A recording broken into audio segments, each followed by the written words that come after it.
এক পক্ষকাল অতিক্রান্ত হওয়ার পরও বিজেপির নেত্রীর স্বামীর বিরুদ্ধে কোনো ব্যবস্থা নেয়নি ধর্মনগর মহিলা থানার পুলিশ।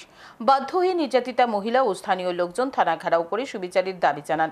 ঘটনাটি ঘটেছে চলতি মাসের ৩ তারিখ ধর্মনগর থানাধীন ডুপিরবন গ্রাম পঞ্চায়েত এলাকায়।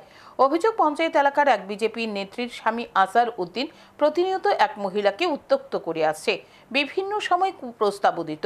এর প্রতিবাদ করতেন মহিলা, এমনকি একদিন বিজেপি নেত্রীর স্বামীকে গালিগালাজও করে সতর্ক করে দেন। অভিযোগ, এতেও ক্ষান্ত হয়নি আছার উদ্দিন। এরই মধ্যে ৩ জুন বিকেলে সন্তানকে নিয়ে বাজার থেকে বাড়ি ফিরছিলেন অভিযোগকারিনী। অভিযোগ, তখনই আছার উদ্দিন মহিলাকে মারধর করে টেনে নিজের বাড়ি নিয়ে যান।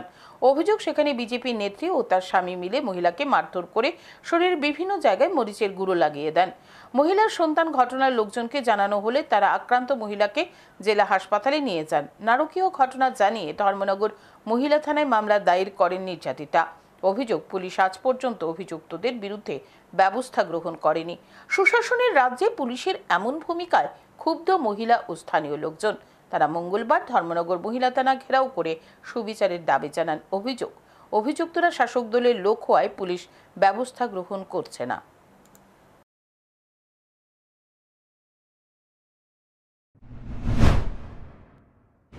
পরে আবার তার বাড়ি গিয়া হয়েছে তোর স্বামী আমি গেলে বসে তুই একাই রাখিস। এর পরের দিন মুই গেছি আমার ঘুরতে খাবার কিনে বাড়ির থেকে রাস্তার দিকে আবার লাগছে। তারা টানি টুনি রাস্তার মধ্যে মরিচ লাগাইছে নাকে মুখে, লাগানি পরে বাড়ির টানিয়ে নিচে নেওয়ার পরে খুব মারছে, খিলাইছে, উপস্থ লেমটা করে আমাকে মরিচ লাগাইছে। তার পরের দিন উনি যখন ওনার সন্তানকে নিয়ে বাজার থেকে বাড়ি ফিরছিলেন, ওই বাড়ির যিনি পঞ্চায়েতে প্রতিদ্বন্দ্বিতা করেছিলেন বিজেপি নেত্রী, ওনার স্বামী এবং ওনার পরিবারের অন্যান্য সদস্যরা মিলে ওনাকে রাস্তা থেকে টেনে হিঁচড়ে ওদের বাড়িতে নিয়ে যায়।